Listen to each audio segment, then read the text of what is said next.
Hello, friends, and welcome to our Rays and Initiations webinar commentary number 72. Just a couple of things that we've been dealing with in number 71. Interesting, the discussion of the names of initiates of the first 2 degrees, initiates which are in a way probationary initiates. The first degree initiates are called, they're called physico-etheric initiates, and the second degree initiates, having passed through initiation, which is some lives after the first initiation, are called the Kama-manasic initiates. They still are very much involved with the astral body, but are now about to learn how to abstract the concrete mind from the influence of the astral body and can no longer be so influenced by that blend of desire and mind that we call Kama-manas. So we've been discussing the various rays in their relationship to the initiations, and we're working right now on the 6th ray and its effect on the second initiation. So we begin here on page 579.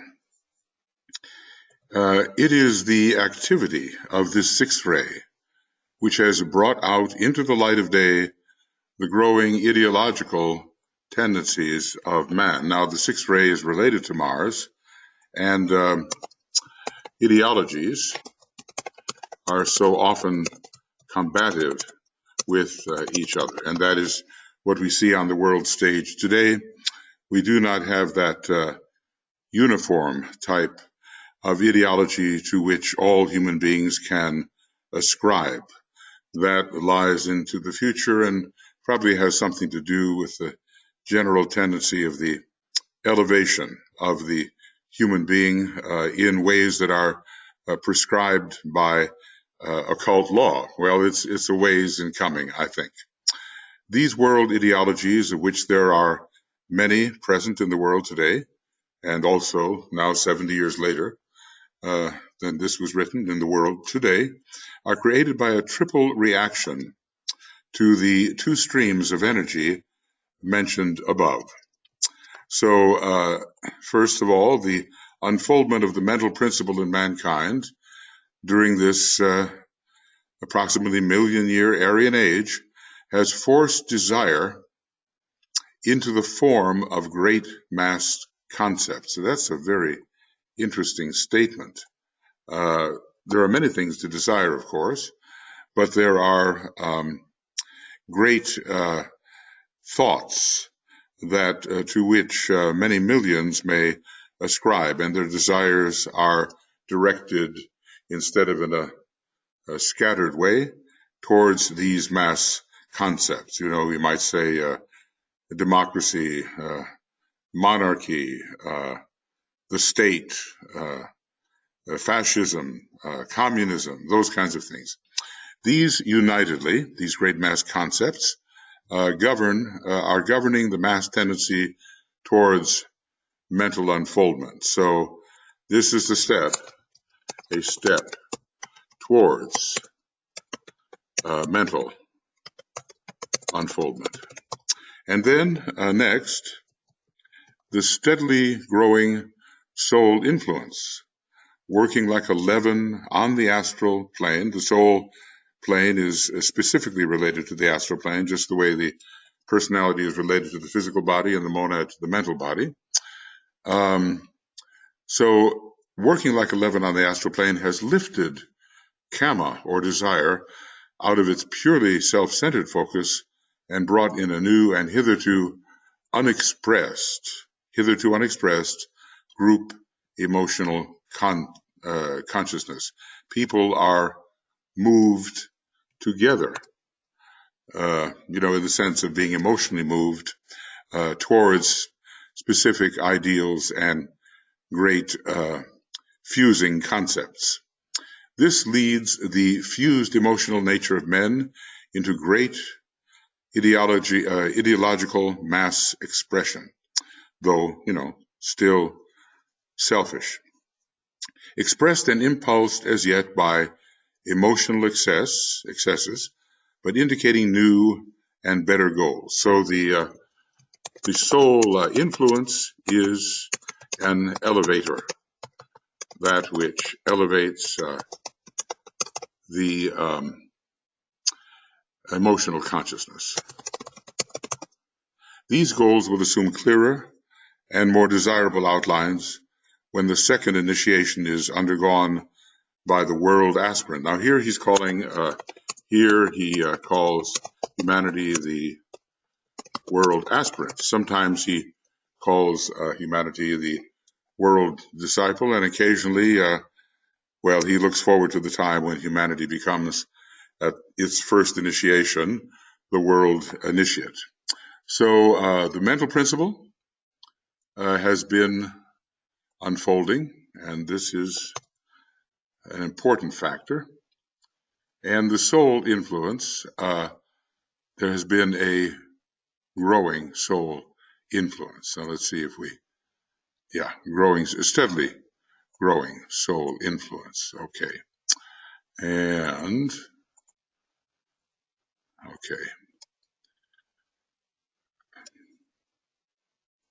And let's just, we'll underline that so that it has its prominence. Okay. Now, we go to a third point. So the world ideologies are created by a triple reaction to the two streams of energy mentioned earlier, and let's see if we can redetect these streams. Here are two: the sixth ray of idealism and devotion, that's one stream of energy, and the stream of energy coming into our planetary life from the constellation Pisces. Okay, so let's call these two great streams of energy to which humanity reacts in a triple way. Two great streams of energy to which humanity reacts in a triple manner. And we are now looking at the triple manner in which that reaction does occur. Okay, so let's see. Yes, the influence generated by the Shamballa energy. All right, let's underline that and emphasize that, which has, for the first time, made direct contact with humanity, and let's just say ever since 1825, which is the first modern Shamballa impact, is producing an emotional vortex in which old ideals and institutions are seen divorced from their hitherto controlling glamours, thus permitting the new and better ideologies to emerge in the consciousness of the race. So it's a severing and destructive act, a severing act from Shamballa, divorcing old ideologies,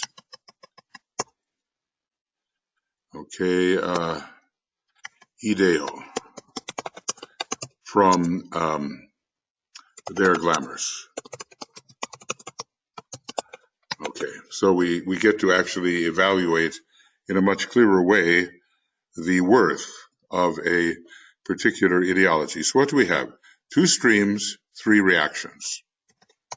Two streams, and that is the sixth ray and Pisces, and three types of reactions. And those reactions, again, let's see, we have to make sure that number 4 is not correct there. It should be a 3. So for some reason it shows a 4. Well, I won't get preoccupied with that. But let's just see if I can possibly erase that and put in the number 3. That all, let's see. So this is the numbering here, paragraph, font, set number value, and let's give it a try at 3. All right. Now going on. All these factors are responsible for the world situation at this time. Great ideologies, potent groupings of workers and thinkers dedicated to the changing of the old order, for better or for worse, and massed effort to end separativeness are all present. Now, it's obvious that some of these tendencies are soul-inspired, such as the massed efforts to end separativeness, but hopefully not used in a totalitarian manner, so that everybody is deemed to be the same and is regimented in a manner where the true individuality of a person cannot express. The essential etheric world unity, of which the telephone, the radio, and the airplane are the tangible expression, we might say that a number of emerging Uranian inventions and Uranus being related to Aquarius and thus to the seventh ray and the new age, bearing those things in mind, because Aquarius brings in the new, yes it does, but Uranus also brings in the new, the major ruler of Aquarius. So the radio and television and all that, the essential etheric world unity, which is only now being discovered, is swinging vast groups of men everywhere into united emotional activity, thus creating those preliminary testings which ever precede initiation. So we have to realize that if we are disciples, and all disciples are preparing for initiation, there will be in our life these preliminary testings, and by means of which those capable of taking the second initiation are today passing. So the second initiation looms ahead for many, and they are being tested. Okay. So, and tested by united emotional EML. How about that? Let's try that one, EML, and we'll call that emotional. They're being tested by this united emotional activity. Okay. ACV.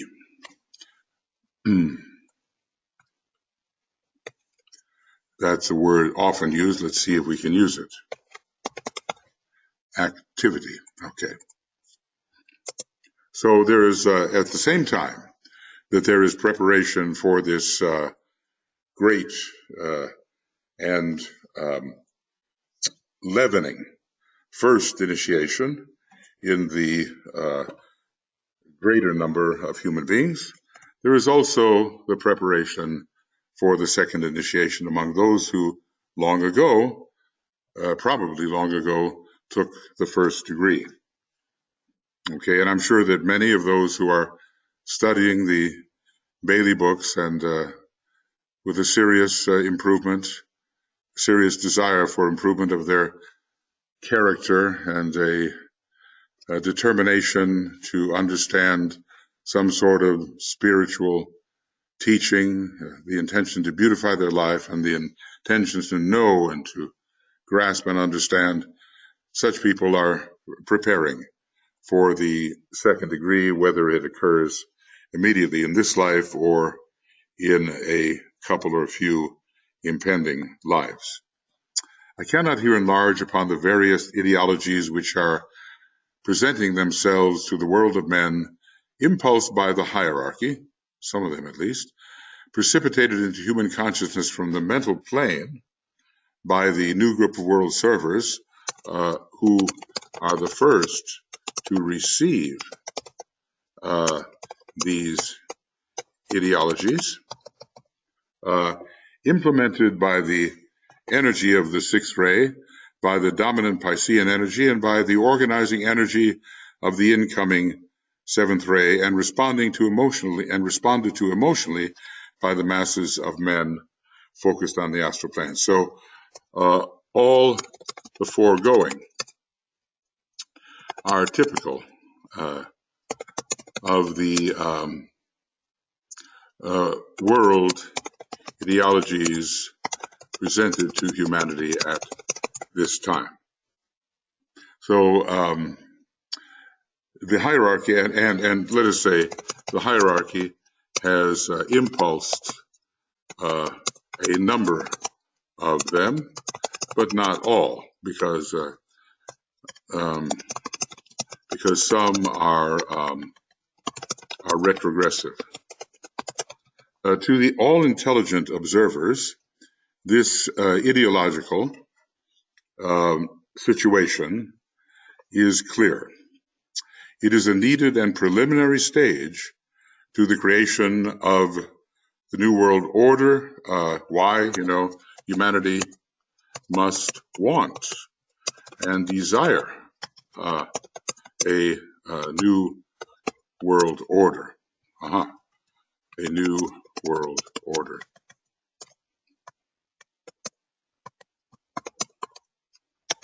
It provides a point of crisis and the required point of tension, which will enable those aspirants who are ready today, in their thousands today. So that's the figure that he's using. He said it might be more than we imagined. Okay, so and this is the today of the mid 40s, and probably now there are a lot more, because a number of rather advanced souls have come in since that time. So we need, through ideology, points of crisis and required points of tension in order to take the second degree. So in their thousands is how he describes those who are capable at this time of taking that degree. Those aspirants who are ready today in their thousands to pass through the experience of the second initiation and to undergo the purification of the fluid emotional nature in the baptism initiation. And that has a lot to do with the transfer of energy, inspiring energy, from Mars to Uranus, Mars to Neptune. So let's see what we have here. From Mars to Neptune. Neptune is a higher planet, a sacred planet, and rules the upper point in the solar plexus of the human being. There are 2 points that DK tells us about in Initiation 2, I believe it is, in Discipleship in the New Age, Volume 2, and it's a piece of information which had not been given out before, but one of those points, when activated, leads to lower personal desire, and the other point leads to aspiration. Although Mars can also be involved in fiery aspiration, but let's just say the Neptune energy is a bridging energy towards the heart, and higher types of desires are seen as desirable. Through this experience, the Kama-manasic aspirant, because he is that even before the initiation, will be in a positive and spiritual condition to bring about on the astral plane. Through this experience, the Kama-manasic aspirant will be in a positive and spiritual condition to bring about on the astral plane those fundamental changes, rearrangements, and readjustments which will bring the level of planetary consciousness into line with the immediate divine purpose. So, in other words, the Kama-manasic initiate will now desire an astral condition. Well, we'll now desire conditions which are in line with the divine plan. Okay, and let's see what we have here for Km. We have Kama-manas, and if we add a C, we will have Kama-manasic. Okay.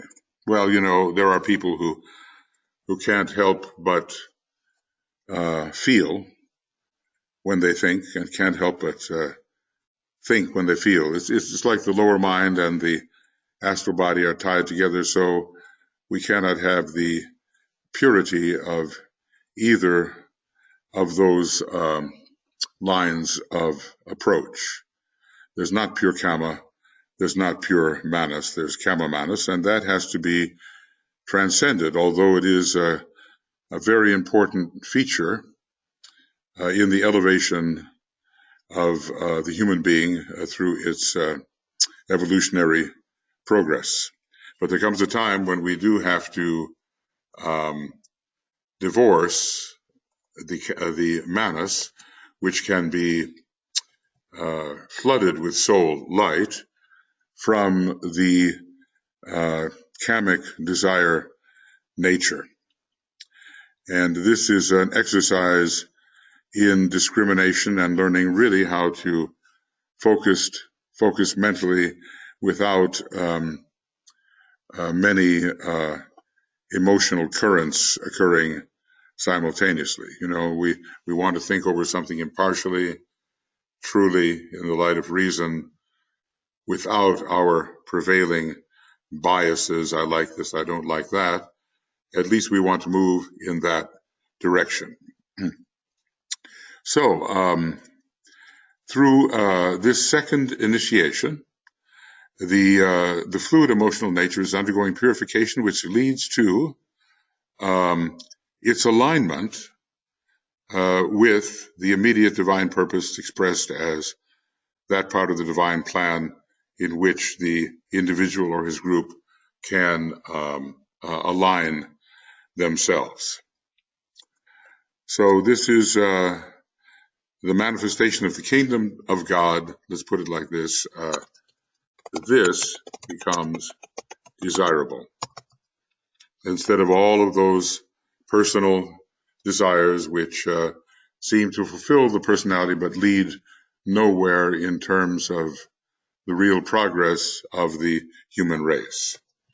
The work of the sixth-ray energy, the result of the long cycle of Piscean energy and long cycle, well, you know, we might say, in a sense, even a cycle of 25,000 years.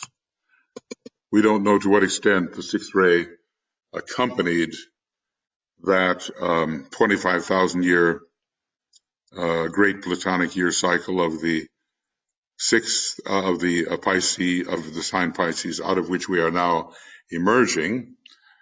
But we do know that when Pisces is in power, the sixth ray will also to a degree be in power, because the sixth ray is transmitted via Pisces. And we are in a very long sixth ray cycle at the moment, of which another 21,000 years, we are told, remains. So we have to keep the different types of cycles distinct from each other. Some of them have a great planetary significance. Some of them are related to the race of human beings. Some of them might just be related to the individual, though he hasn't seemed to give so much information on how to apply Ray's cycles to the lifespan of the incarnating unit. And I suspect that that is on purpose, but I also think it is possible to work out when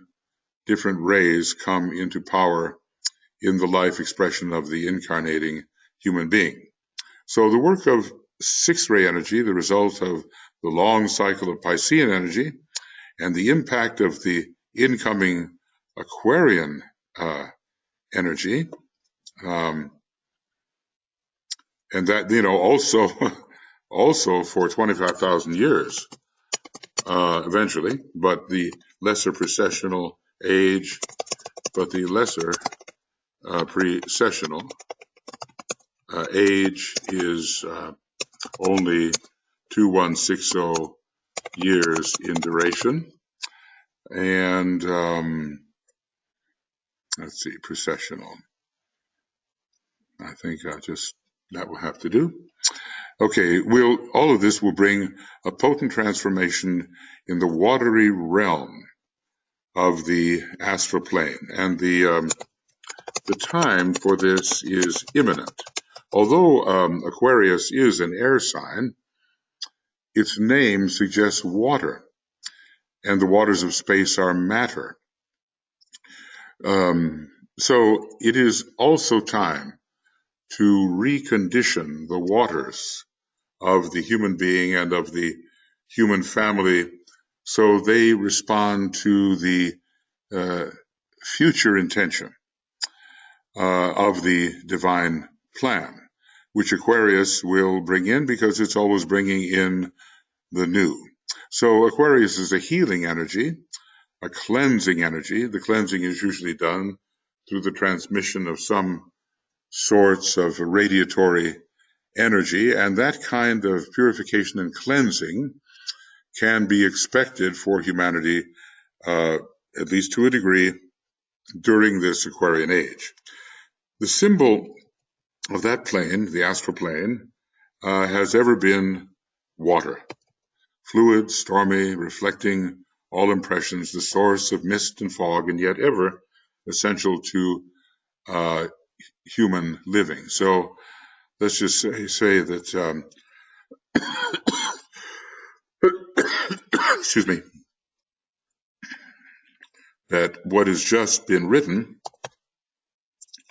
let's just say this describes the normal condition of the astral body of the individual and of the group. So it's kind of interesting that we have two signs linked together. Pisces, of course, is a water sign and directly related to the fluid emotional nature, and Aquarius is an air sign with a connection to the fluid emotional nature, and with the potential of elevating it and transforming it so it is more impressible by the higher types of thought. This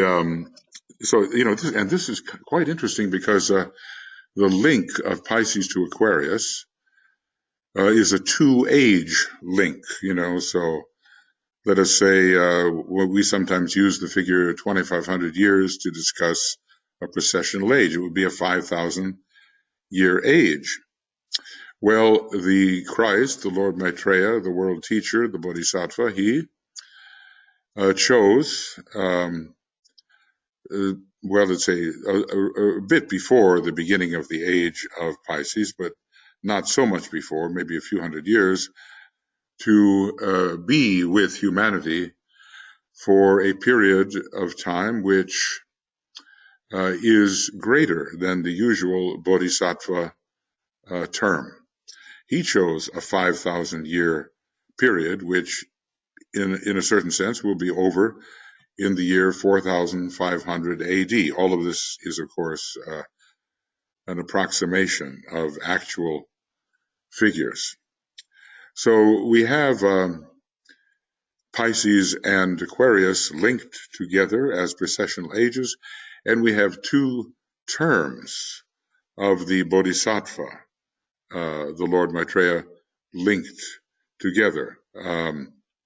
If he had not chosen that, his term as head of the hierarchy would be over just about now, but instead he is becoming the Aquarian Christ and is bringing in a whole new order of the divine will and a much broader point of view than the kind of personal salvation seized upon by so many of his followers during the now outgoing Piscean Age. The Piscean Age, now in process of passing away, is also closely related to this plane and to the symbol of water. It fixed in the human consciousness the realization that men are as fishes, immersed in the sea of emotions. Well, it has been an emotional, mental age. Great strides have been taken in mentality towards the end of the Piscean Age, because in a way it's the age of Pisces Virgo. Virgo being a sign of acute mentality ruled by Mercury, and the impending age, the coming age, will be or could be considered the age of Aquarius Leo. And DK tells us about how during this age, dominant and influential individuals of a Leonian nature will emerge on the world stage. So Pisces is definitely connected with the emotional astral condition of humanity. Aquarius, says DK, is also known by the symbol of water, for Aquarius is the water carrier. And not only that, but its glyph showing the wavy lines also suggests the waves of water. Its glyph of wavy lines suggests the waves of water. Now, there are also other kinds of invisible waves having to do with the electrical nature of manifestation. But, and although Aquarius is a very mental sign, transmitting the fifth ray, and is connected with universal mind, we are told it does have this emotional link and has the possibility of purifying the emotional nature, helping many take the second initiation. Aquarius is a healing sign, after all. These higher energies do purify present conditions, changing them more into archetypal conditions. It's a bit like the effect of Uranus upon conditioning Saturn. The sixth ray will bring together all these energies in time and space. Pisces and Aquarius. And let's see if he has spoken here of any others. Well, we're dealing with Kama. Let's see what these energies might be. Well, he's going to list them. Ray energy, including the seventh. Piscean energy, Aquarian energy, and the energy of the astral plane itself. So all these energies will be brought together, let us say, for the transformation. Okay, I'm going to make that TRANSF, transformation.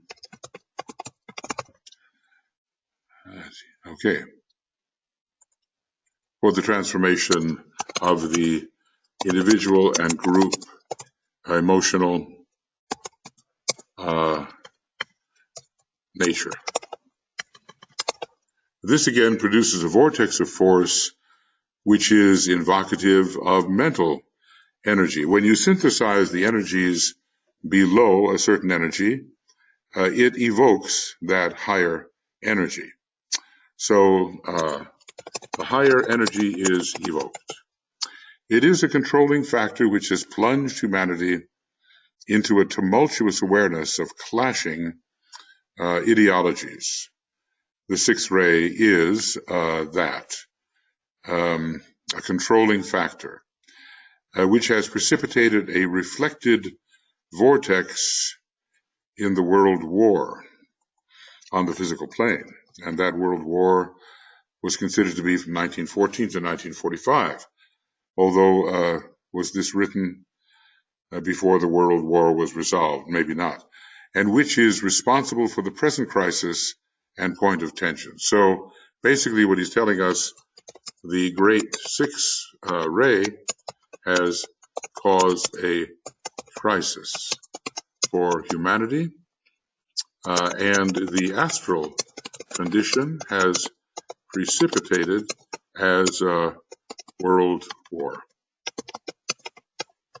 Okay, well, and the Scorpio energy is so involved there with the astral plane and with war and with the with Mars and with the sixth ray.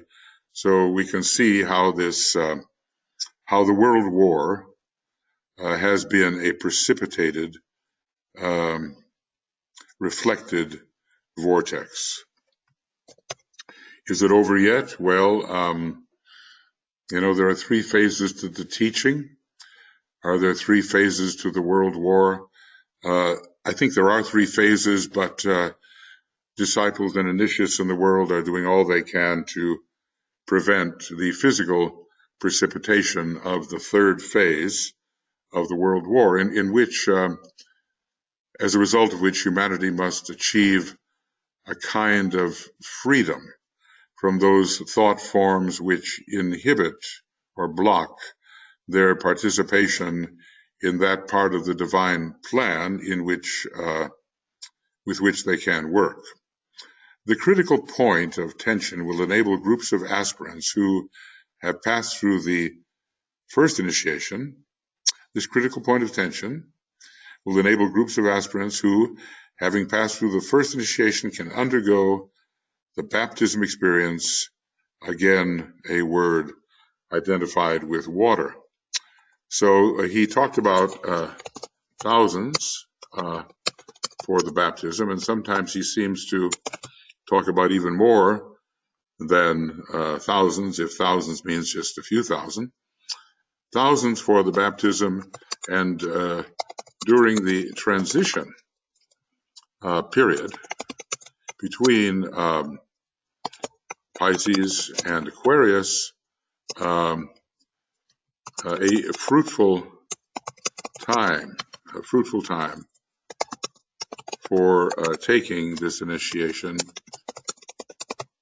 exists. Okay.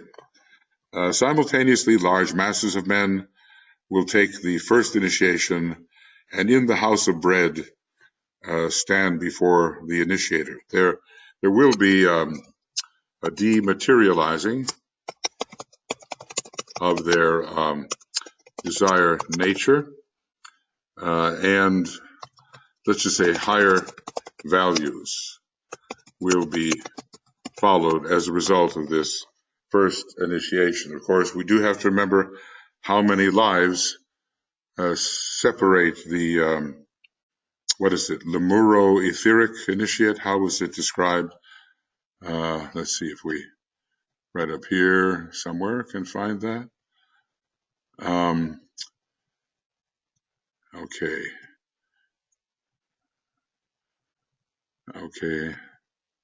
Yeah, oh, here it is. Okay. Physical etheric. Well, the Lemurian period was the physical period.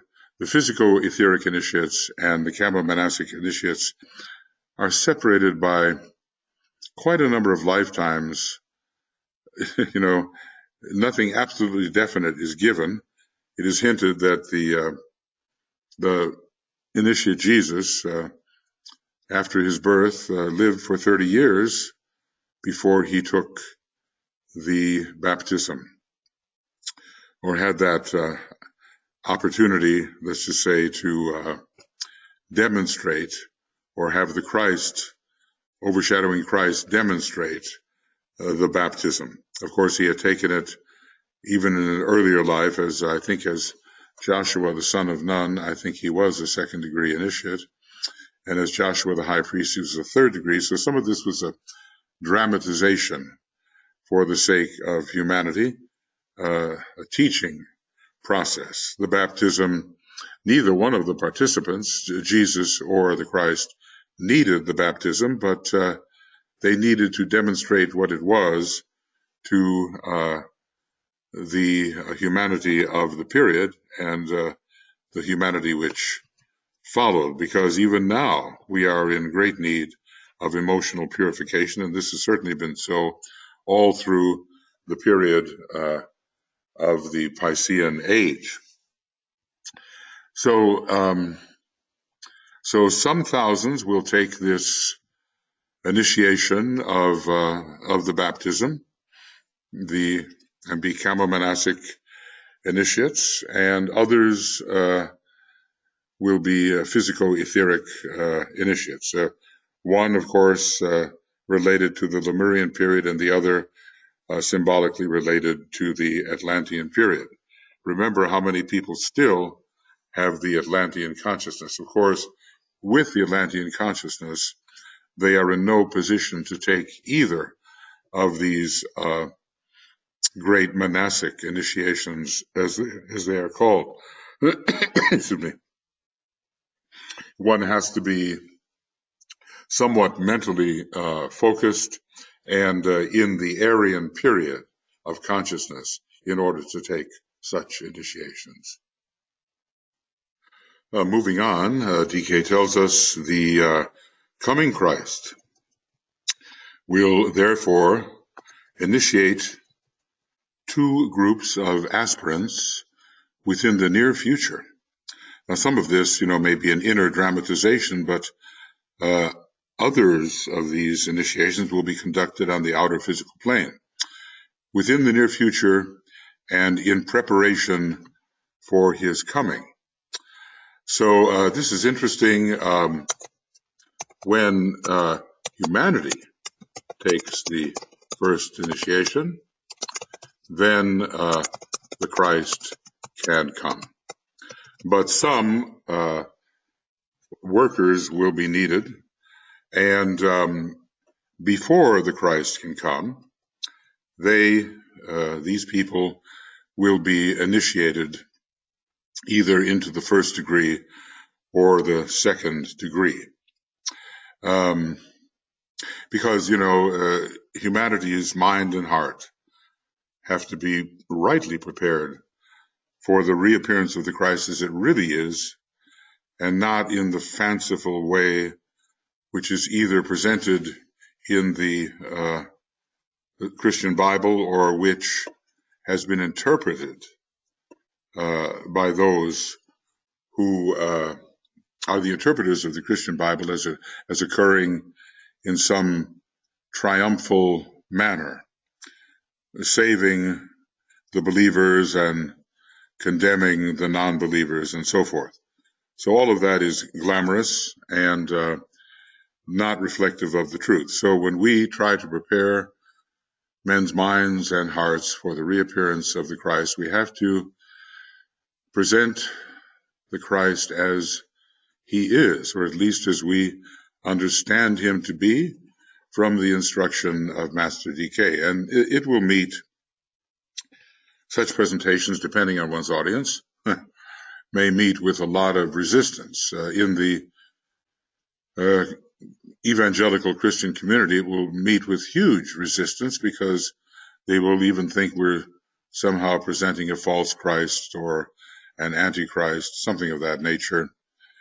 So one has to be sharp, clear, rational, historical, and have a broad point of view, and be versed also in the kind of presentations which have conditioned the mind of those who are so ready to resist a more truthful presentation. So this means understanding what they are thinking, what their belief system is, upon what it is based, and be able to answer to those systems in a way that is attractive, reasonable, compelling, and not deliberately argumentative and offensive. I've fallen into those traps myself in my earlier sixth ray passions on the presentation of this material. I remember, addressing a luncheon of evangelical ministers with this point of view. I did get out alive. They were nice people, but obviously it wasn't really along the lines that they expected to hear. Anyway, it's a battle on the mental plane, and only when there's a certain readiness in the heart and mind of the listener will there be a possible acquiescence to the reasonableness of the presentation of the occult point of view. So the coming Christ will therefore initiate two groups of aspirants within the near future and in preparing for his coming. Also, after he comes, there will be initiations, and at a certain point in the Aquarian age, it's hard to say when, but at such a time when these kinds of thoughts are better accepted, and when occultism has won the day, as HPB tells us it must do by the end of the 21st century, then there will be the outer presentation of the first two initiations.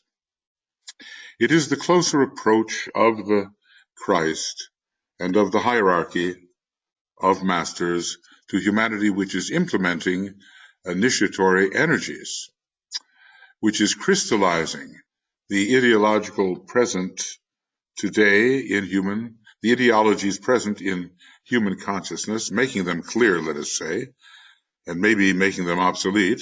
We might say making them both clearer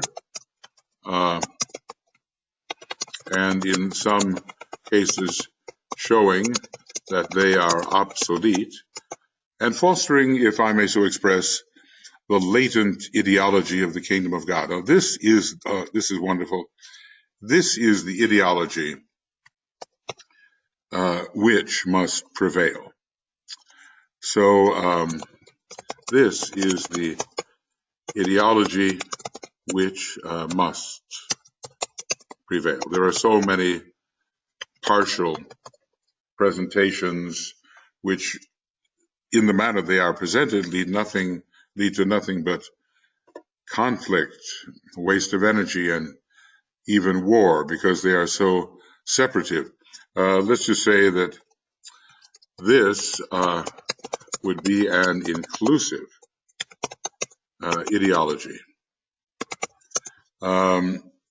Okay, I'm tempted here. And ideal, just a partial word, instead of having to write the whole word, trying to save time as we try to follow Master DK's advice about organizing for speed. Organizing for speed. Well, there's not much time left for this particular phase of preparation, so we want to be as ready as we can be and to have done all the good we can in terms of presenting the hierarchy's point of view as much as we can understand it in a way that it can be accepted and can change lives, be acted upon. So the latent ideology of the kingdom of God. I don't remember reading that, I promise you, read these words at some point, but that's a beautiful concept. And it is an inclusive ideology, and in this, eventually, there should be no cause for war, but, of course, war will arise, or at least conflict, contention, antagonism, all those things that happen when that which is partial fights that which is inclusive. If you want to look at how some of this has worked out in humanity, some of the sixth ray religions have just considered the second ray approach anathema. worthy of being cursed and roundly rejected. So inclusiveness threatens partiality. The whole threatens one's adherence to the part as if it were the whole. And people are very, very threatened when they have to let go of the partiality that they had been considering as wholeness. So, we have to tread carefully here. It's not an easy road, but there is the good news to be presented.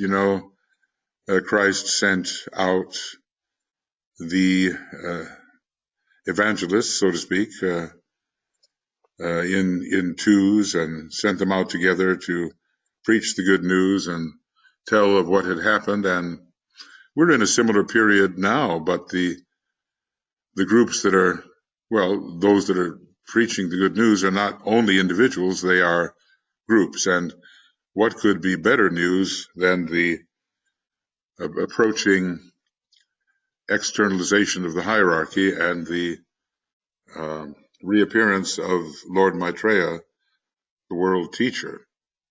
It's the most inspiring thing that's happening on this planet.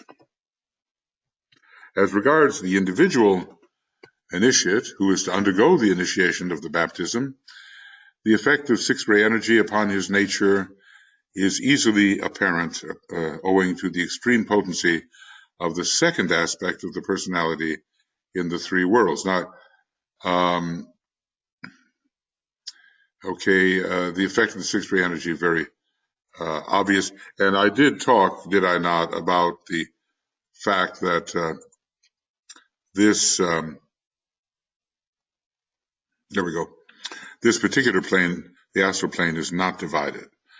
This is the plane which is the major focus of the second initiation, and it's not divided by a dotted line, which separates one stage of consciousness from another pretty effectively. Here we are in the lower three physical worlds, and how many of us really know what's going on etherically? Here we are as thinkers, in a concrete sense. How many of us really know what's going on in the world of the soul? That dotted line is pretty effective in separating one part of the plane, one vibratory level of the plane, from another, but not so here in the emotional plane, even though DK says we're to really have nothing to do with the sixth and seventh subplanes down here. But the passage from one subplane to another looks easier to accomplish. So, we're living in it's an astral-Buddhic solar system, and the solar logos has worked. He's basically an initiate of the second degree, so that gives him, cosmically considered, that gives him an emotional focus in the cosmic sense, and all of that trickles down to our emotional concentration. So the sixth ray and its effects upon the individual initiate should be readily seen in the three worlds, his astral body or nature. The potency of the second aspect of the personality in the three worlds, his astral body or nature. In the early stages of the impact, the sixth ray energy upon his emotional nature produces, what does it do? A perfect vortex of force is generated. Well, we hear about the perfect storm these days, and we have here a very strong condition, which is characteristic of the early work toward the second degree, in which the sixth ray is employed, oftentimes not so wisely. His emotional reactions are violent and compelling. His glamours are intensified and controlling, and his aspiration steadily mounts but is at the same time limited and hindered by the strength of his devotion to some sensed ideology. Okay, so let's put that in. Well, let's just emphasize this,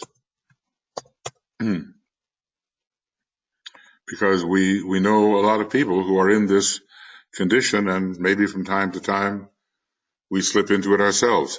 Later, under the influence of an increasing soul contact, as it seems the sixth ray can impact the astral body without at first sufficient soul contact, itself the second aspect of his essential divinity, meaning monad, soul, personality, so it's the second aspect of his essential threefold structure.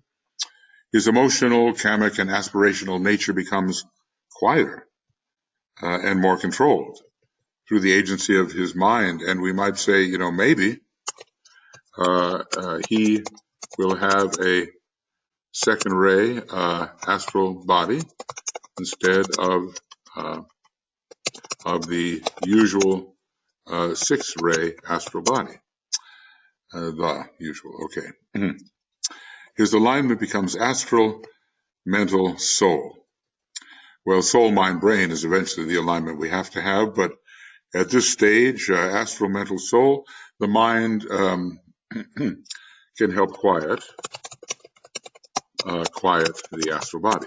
When this state of consciousness has been achieved and the waters of the astral body are quiet and can reflect the beautiful and the true, okay, and when his emotions have been purified by intense self-effort, you see a lot of people going through this today, then the disciple can step into the baptismal waters. He is then subjected to an intense purificatory experience, which occultly speaking enables him forever to step out of the waters and no longer be in danger of drowning or of submergence. He can now walk on the surface of the sea and with safety proceed towards his goal. So when the Christ walked on the waters, he was demonstrating a great lesson for all. And we also think of the way Capricorn can be related to the second initiation.